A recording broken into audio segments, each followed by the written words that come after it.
Lamar Jackson is right, and if we're going to use that metaphor, here's the reality. One guy has been in a lot of heavyweight fights. The other guy, this is his first one. Yeah, He's championship Rocky Balboa. fights. You're right. That's right. He's stepping into the ring with Apollo Creed for the first time. Now, he's a hell of a fighter. He's knocked out everybody, right? Mike Tyson eventually had his first championship fight, and what did he do? Made quick work of whoever it was he beat the hell out of. But Mike Tyson wasn't walking into the ring against Muhammad Ali. So I think we've milked the boxing metaphor as best we can, but the point is Patrick Mahomes has the benefit of experience in this moment. He understands the magnitude of the game. He's not going to be in any way in awe of them. And look what happened in his first AFC Championship game. What happened in his first AFC Championship game? He was going against the guy who was the Muhammad Ali at the time, who had all the experience. And they went toe-to-toe.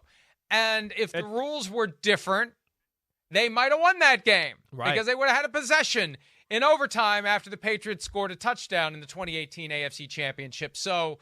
And to Mahomes your point, was like ready to go toe-to-toe with Brady. It took him a while to get going in that game. If you remember, right, that was 0 points in the first half or 3 points by the Chiefs, right, in that monumental year to where, again, I think to your point, the heavyweight championship fight, a little there, the Chiefs were a little like, whoa, damn. There's a little different animal here. Okay, hold on. There's this different intensity. They came out with a different game plan.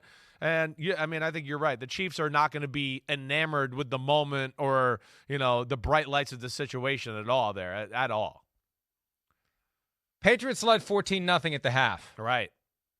And the game was tied at the end of regulation, 31-all. Yeah. The Chiefs scored 31 points in the second half after being down 14-0 at halftime. And most of the scoring was in the fourth quarter. It was 17-7 at the end of 3.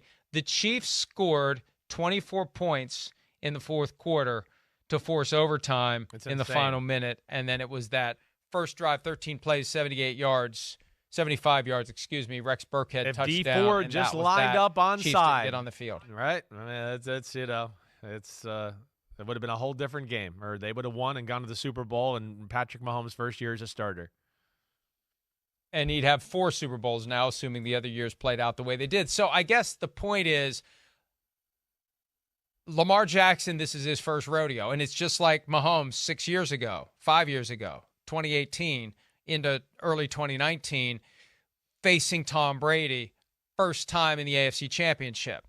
Now, Lamar Jackson far more accomplished and experienced than Patrick Mahomes was. So that's a check for Lamar in comparison to Mahomes, his first year in the AFC title game. But, this is going to be something. We're going to do our picks later today, and I have been dreading these two games all week long because you can make a strong argument for either guy to win the game, either team to win the game. It feels inevitable for the Ravens this year, but in every year it feels inevitable for the Chiefs. Yes. Because they just know how to play and win in these win-or-go-home games. That's right. Again, you're down to the Eagles in the Super Bowl. You're down to the 49ers, 10 points with 6 minutes left to go. You come back, you win those type of games. There's no more pressure in anything anymore. That's as pressure-packed as it gets. AFC Championship game. Mahomes is going to look like that and go like, this is like burger and shakes. This is awesome. I love this. There's no pressure here. And we know the Chiefs embrace it, the show, everything about it. Yeah, the Ravens, this is the first time they're going to have this feeling, in the Lamar Jackson era. Like, whoa, I can feel the moment.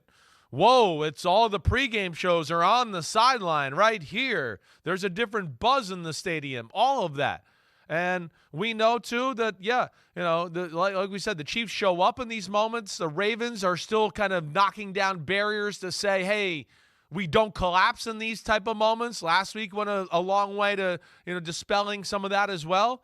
And then, you get into it. Yeah, the Ravens probably the best team in football all year. But it's the Chiefs, and it's Mahomes, and it's great coordinate, Andy Reid, big game Andy, and Steve Spagnuolo. And there's parts of this football team that match up very well with the Baltimore Ravens. And that's where it's going to get interesting, really on both sides of the ball.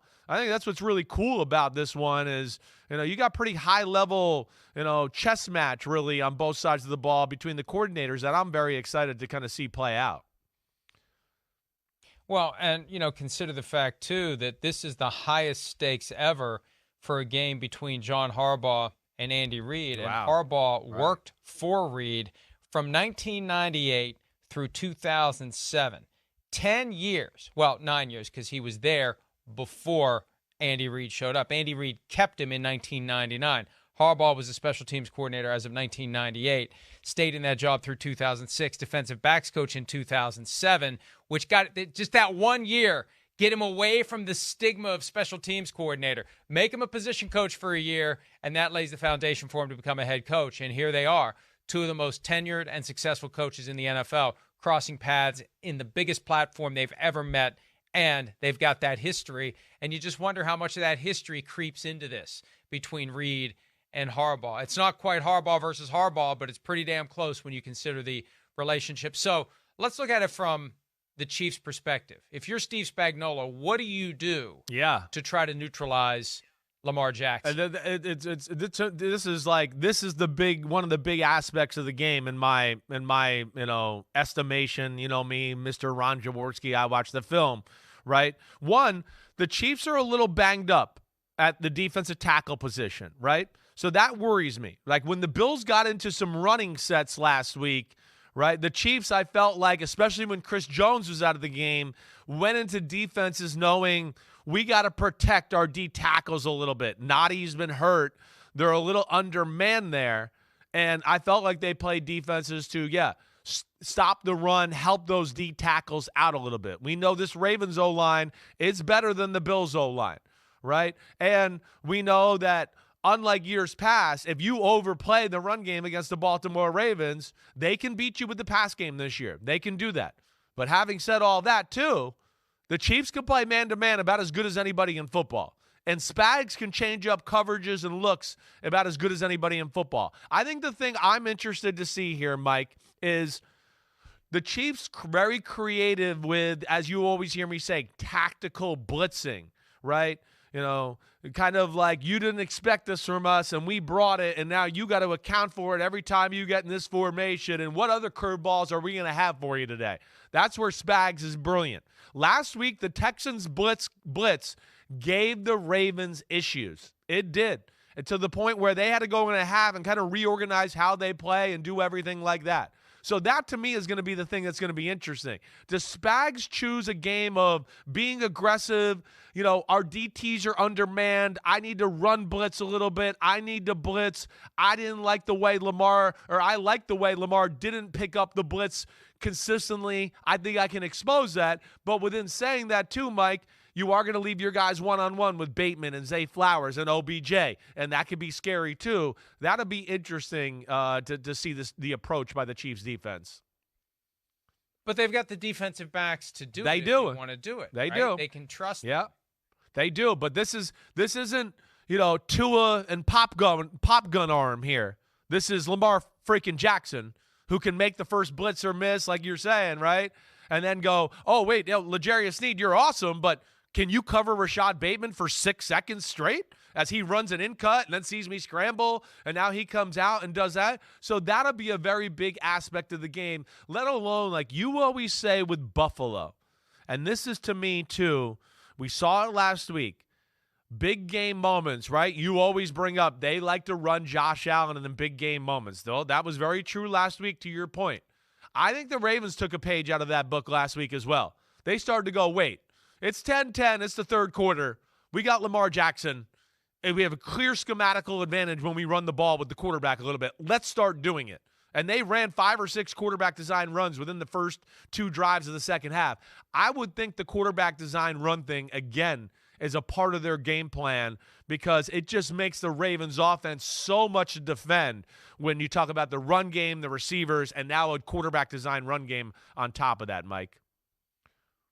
You throw caution to the wind when you get to this stage of the season because if your quarterback gets injured in the last game of the year, I guess the worst case scenario would be beyond losing and having your season end, you win the game, but your quarterback's not available for the Super Bowl. That would be a problem. Yeah. That would be a major problem for the Ravens, but they're willing to take that risk just to get there, risk your quarterback's health because you're at the end of the road, and this is what you're playing for. Right.